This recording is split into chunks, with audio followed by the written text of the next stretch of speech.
Shot on SKOR North and SKORNorth.com. When he's getting a mistake, he's really hammering it, hitting the ball hard, really to all fields. He's a very confident hitter right now, as he should be. And again, we have seen this type of Jorge Polanco before. This is something that this isn't the first time we've seen this. But again, he's really finding himself. And there are times where, his production is carrying us in a lot of different ways. And this is one of those times. Rocco Baldelli talking about Jorge Polanco. It is Talking Twins, not Zulgad Depew, Goff Depew, Pavano Butera, as I dubbed it last week. We will be using that until it's completely old or there's some other great pitching and catching battery mate that we can reference. But yeah, Jake Depew, Declan Goff here for Talking Twins. Jake, let's start off with this one. Actually, a decent amount to cover. The Twins did take 3 out of 4 from a good Astros team. But let's start with Jorge Polanco there, because Rocco was touching on it too. He had a kind of came back down to earth hard, I think even the second half of 2019 and into 2020. I mean, he was a good player in 2019, don't get me wrong, but he wasn't the same player he was when he was the All-Star. And in 2020, he battled some injuries, wasn't that guy, off to a slow start through June this year. But over the last 54 games for Jorge Polanco, he is slashing 309, 360, 564, 15 home runs, drawing some walks, 923 OPS, hitting for a little bit of power. And as Rocco said, looking more and more like the guy that was there in 2019. And in your notes, the guy that was a very underrated and capable shortstop from 2017 to 2019.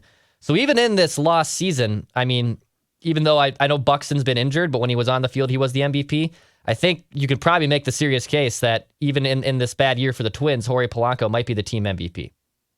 Yeah, for sure. I think with the amount of time that Buxton has missed at this point, I think Jorge Polanco is the team MVP. And, I think it's interesting with Polanco, we barely talk about him. Like over the last 2 years, we barely talk about him. And I think that's actually a huge compliment to him. It speaks to how steady he has been since, he came up in 2016. Like he's just a very consistent, steady presence on the Twins. And he plays through injuries. He plays every day. That's something that very few Twins position players can really claim, So like, to me, he was actually the MVP of that 2019 team. I mean, I know he did, like you said, he tailed off a little in the second half, but like he started I think 150 games that year. I mean, he started at shortstop and for the American League in the All-Star game.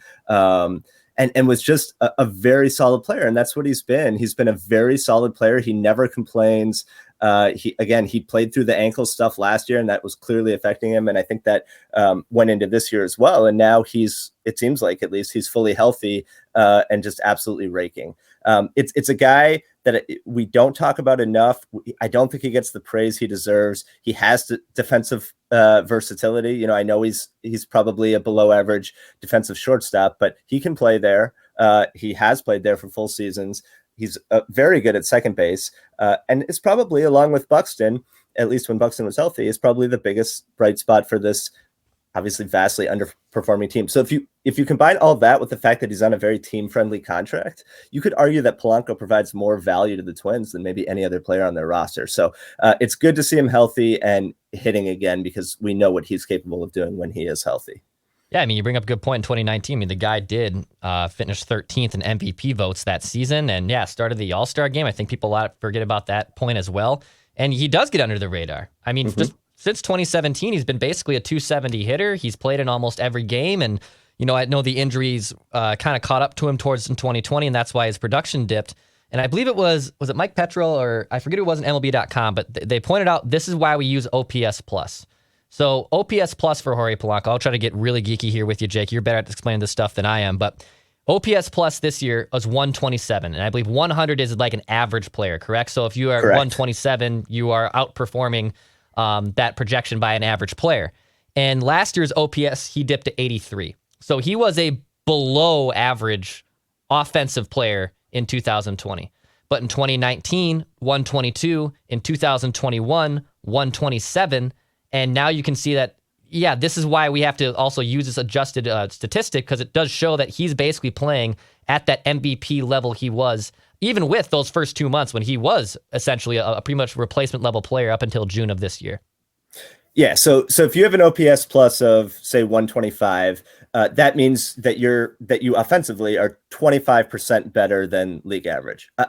I'm 99% sure that's what that means. If it isn't, you guys can rip me in the comments. But he's consistently had an OPS plus well above 100, and when you combine that with his defense, again, I know he's below average defensively at short, but just the fact that he can play there and be adequate over a full season, and this year obviously he's playing at second, but he is, I think a top 20 to top 30, type of MVP caliber player. Like you said, like he really is. It's just that we never talk about him because he's so steady and so consistent.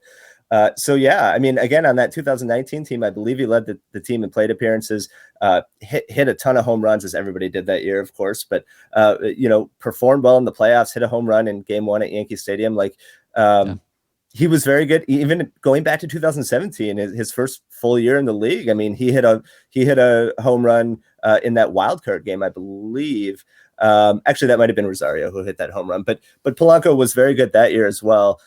So yeah, he had the ankle stuff. Like he was sort of, you could tell, especially when he was swinging left-handed, that he would kind of do that like little spin when he would swing and miss, and it was clear that his ankle wasn't right, and that seems to be gone now. He's hitting more how he's consistently hit from the right side, which is for average and power. So a very good player, and considering the contract, I would say he's probably unmovable.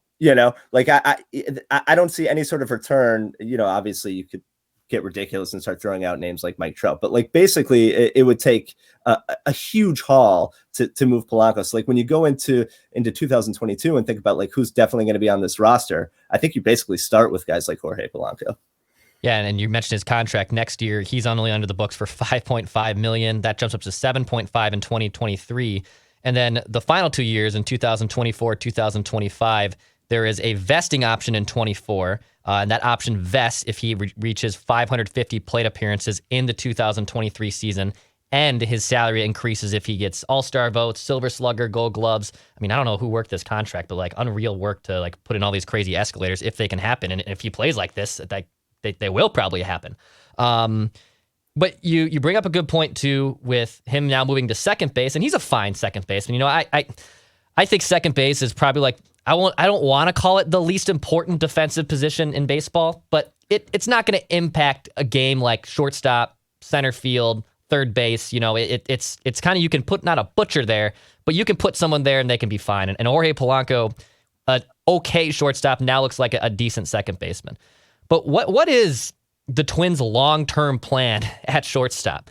They brought in Andrelton Simmons as this, great little stopgap. Hey, great, a defensive wizard on a very supplemental ball club that he doesn't have to be an offensive guy. Just go out there, play 160 games, and help us win another division, get to a playoff run, and be Andrelton Simmons. And now I have no idea what the hell they want to do here. Royce Lewis is obviously injured. They just sent down Nick Gordon, which I'm sure we're probably about to get into, but who do you think, as it stands right now, is opening day starting shortstop for the Twins in 2022? If I had to bet on it, I would say he's not on the current roster. In the organization. Yeah. I think it's more likely they sign somebody like Trevor Story or Javi Baez. I mean, they'd have to pay a lot of money for those types of players, but I just don't see anybody in the organization that can play a solid shortstop defensively. Like if you look at Austin Martin and Royce Lewis, both of those guys have, and Nick Gordon, all of those guys have defensive flexibility, and that's a huge asset for them. But I don't think, at least based on how evaluators look at them, I don't think any of them can necessarily stick as an everyday defensive shortstop. Maybe Royce Lewis is the best candidate of the three, but he played some center field in like the Arizona Fall League, and I would guess the Twins see him more as kind of a super utility type. So I'm not sure, again, defensively, that guy is out there. I know Austin Martin, there's questions about his arm. With Nick Gordon, there's questions about, I think, his arm and his glove at shortstop, and also just will he have the bat to stick as an everyday player in the big leagues? So yeah, it's hard for me to look at the organization and see anybody who can play there every day. I mean, I think if you are going to go with an internal option, it would have to be Jorge Polanco. So yeah, I think that's a position of priority for the team, and I think that they'll have to sign somebody. The problem is, if you're going to spend a ton of money signing a shortstop, then where, are you going to have enough money left over to sign starting pitching? Because they're going to have to sign at least some veteran starting pitching. And I know they probably won't shell out for a Max Scherzer or somebody like that, but you're going to have to make some free agent additions there. So like, if they break the bank for a Javi Baez, where does that leave the rotation? So it's an interesting sort of dilemma for them. Maybe they feel like one of those three I mentioned or somebody else can play every day at shortstop, but yeah, I think they'll have to sign somebody. Otherwise, it's probably Polanco back at short, which is not ideal because as good of a player as he is, and he's a very good player, I don't think defensively he's an everyday shortstop. I think he's pretty below average defensively there. Yeah, it is a surplus of shortstops in the free agent market this year. The Marcus Semien will be a free agent. Trevor Story, Corey Seager, Brandon Crawford, Carlos Correa, Javi Baez. Correa probably being the one who gets the biggest contract maybe in all of that free agent class this winter. And there's other guys. Jose Iglesias is someone. Joey Mercer is another player. Like there are supplemental guys you can maybe plug and play. And I believe before they signed Simmons, and this was Ken Rosenthal, I believe, who threw this out in The Athletic, and was hungry for reckless speculation and kind of kicked around the idea of the Twins maybe trading for Story or Francisco Lindor. This was at the beginning of last winter. And you made it the case of, well, if there's only going to have 1 year left in his contract, Royce Lewis is still a year away. This was also before I believe Royce even tore his ACL. It does make some sense for the Twins to have interest in it. If they were to sign Trevor Story or Corey Seager, and if one of these guys also, I think the more likelihood that they remain unsigned, the more likelihood that they'll sign obviously like a 1 year, 2 year prove it deal like we've been seeing a lot more baseball players do. Does it change your mind about 2022 if they actually do get one of these bigger name shortstops, or does it just all still come back to how the hell are you going to pitch?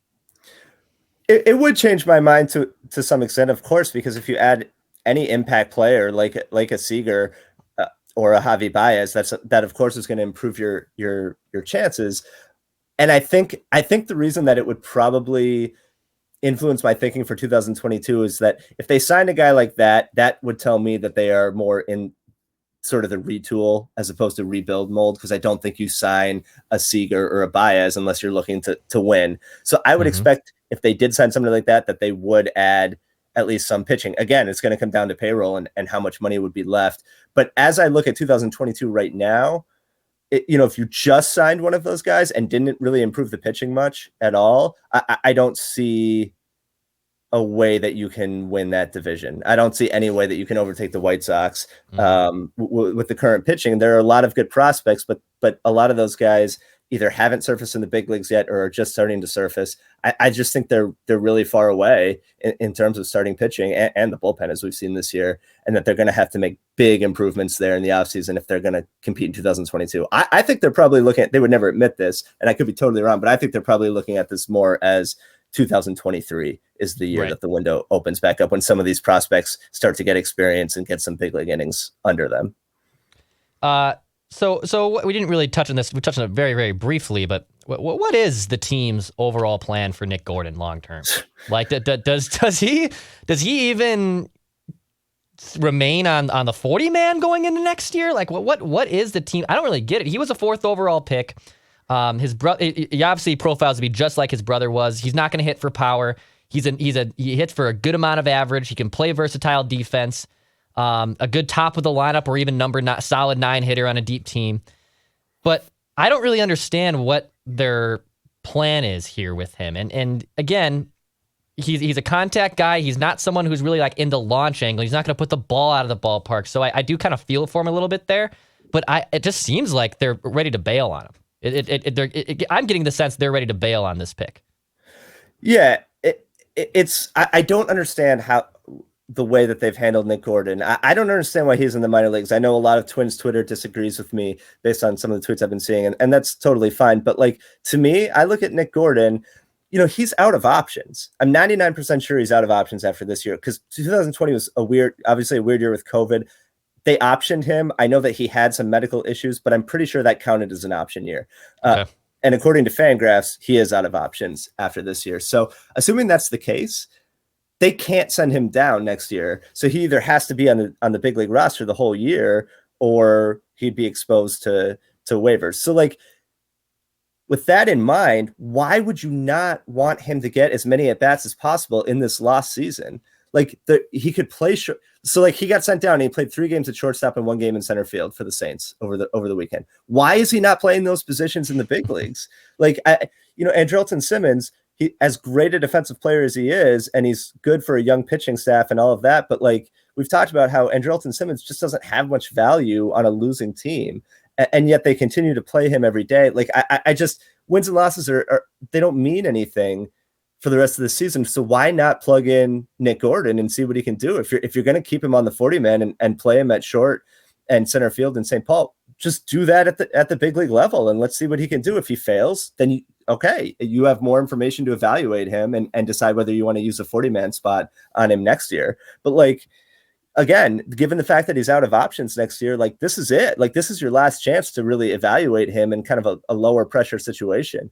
So I don't understand that move. I really don't. Like I get that there are a lot of concerns about him and maybe he can't stick, but like this is your chance. This is your chance to really figure that out. And like he's played a bunch at AAA, he was in AAA, I believe, as far back as 2018. So like what more does he have to show you at AAA? Like they said they were going to move him all around the diamond, play him all around the infield and outfield, but like you can do that at the major league level. It's like why you can send down Willians Astudillo, you can send down Jake Cave. Both those guys have options.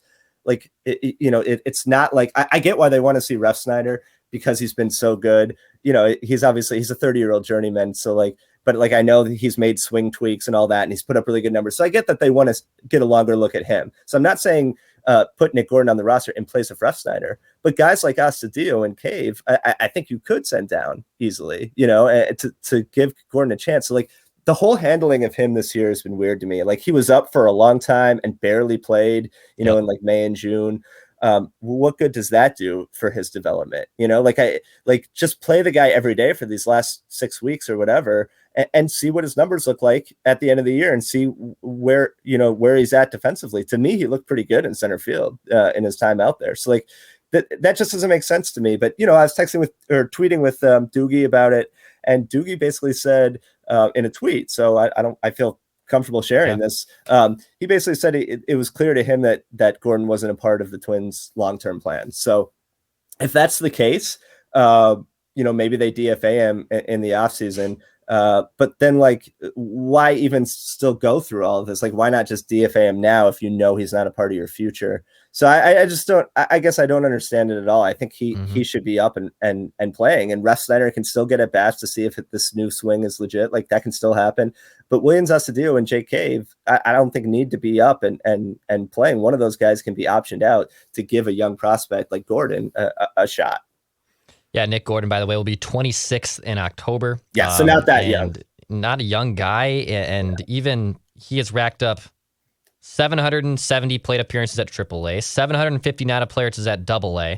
I mean, was a 285 hitter at AA, 250 at AAA. But basically, the guy is like, there's no point for him to be in the minor leagues. Like, especially it's someone who has a 4th overall pick. And, revisionist history with major league drafts kind of always upsets me because it's like, it's the biggest crapshoot draft there is. I know Aaron Nola, I think, went like 2 picks after him, and Trey Turner was in that first round, Michael Conforto. So like there were good players, obviously, like that always exists. 23 teams passed on Mike Trout, for God's sakes. So I don't like to get too much in like the revisionist history of that part, but it just seems like they're burying him. And a guy who was never like a top 10 in Major League Baseball prospect, but a guy who was in the consensus 50 to 100 best prospects in the game from 2016 to 2018.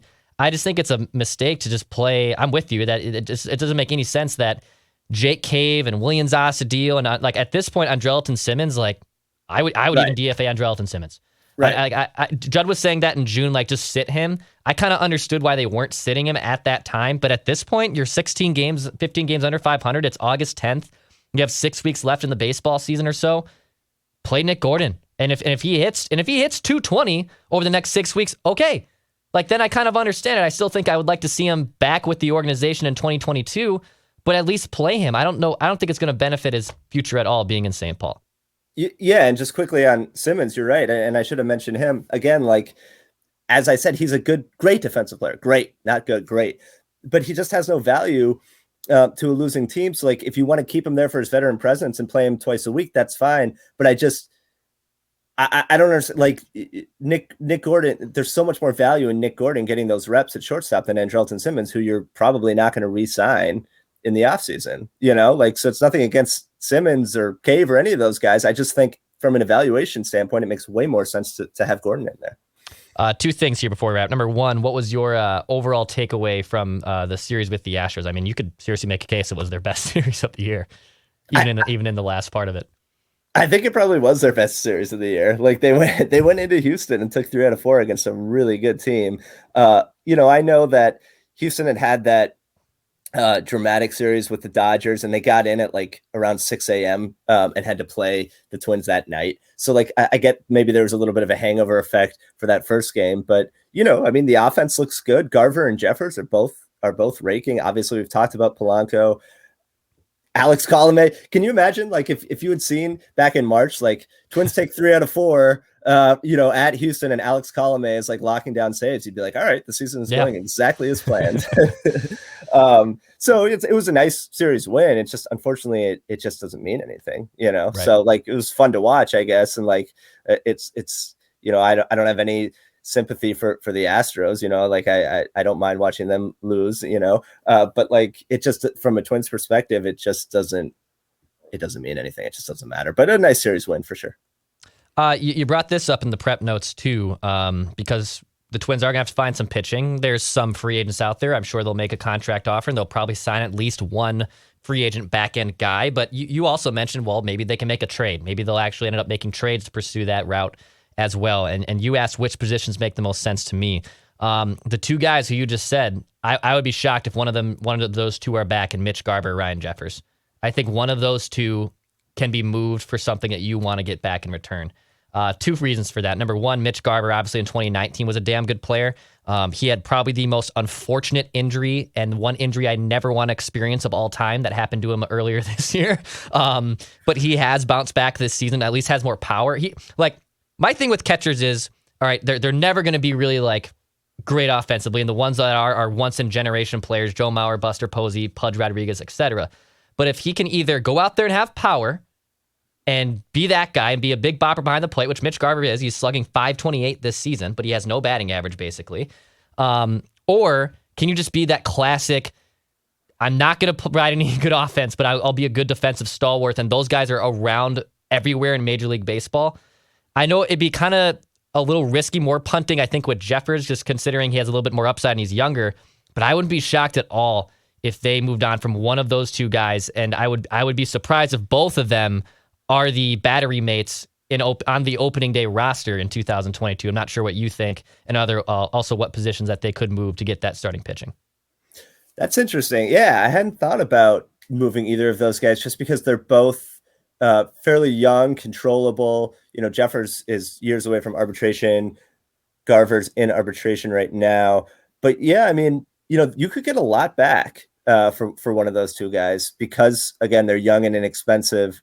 Or Garver's not that young, but relatively young and inexpensive, and both offensively profiled really, really strongly. They're putting up good numbers this year, and obviously catching is a premium position. That's a possibility. Yeah. I hadn't thought about that, but yeah, given the depth there, maybe it does make sense to move one of those guys for a starter. I think other names that make sense, you talked initially about Max Kepler, and I still think that makes a ton of sense to move him, given just the plethora of corner outfield options that they have with Kirilloff and Larnach and Rooker to some extent, and some of these other guys. So I think they can move him. I mean, I think unfortunately moving Byron Buxton is still a possibility. I would really hate that. I think they should keep him and try to sign him to an extension. But if you want to get impact starting pitching back, he would get you the most. So I think he would make sense.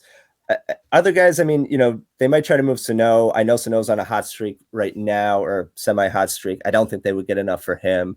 So I think if you really want to get impact pitching, I think you're looking at moving Buxton, Kepler, or like you said, maybe Jeffers or Garver.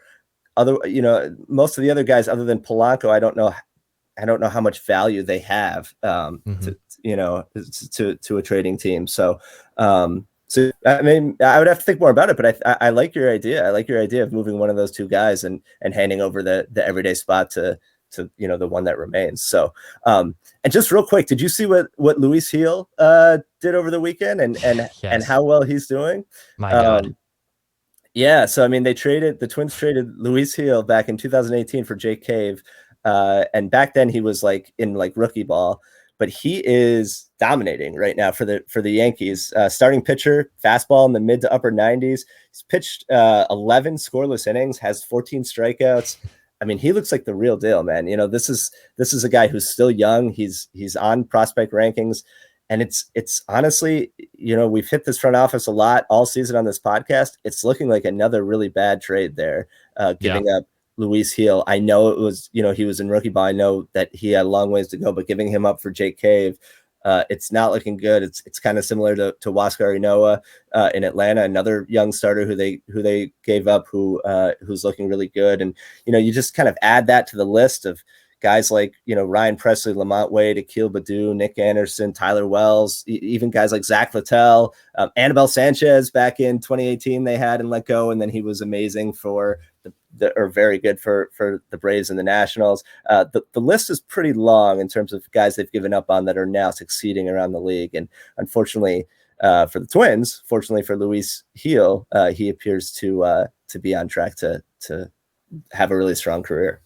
One last thing before we wrap. You mentioned your guy Lamont Wade Jr., and he has been awesome for one of the biggest, probably the biggest surprise in baseball season. The first place San Francisco Giants. Everyone thought Dodgers Padres will be a slugfest. Now there's a chance that two of those teams, or at least one of those two teams, obviously won't be part of the postseason fold after the wild card game.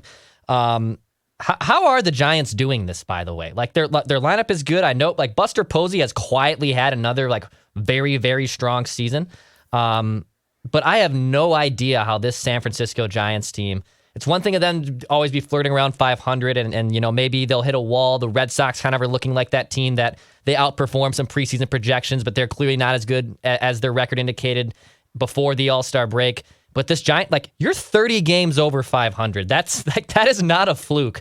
And I obviously have not watched a ton of San Francisco Giants baseball this season, but I for the life of me, just even looking at their roster and their baseball reference page, I have no idea how this team, as currently constructed, is 30 games over 500, has the best record in baseball.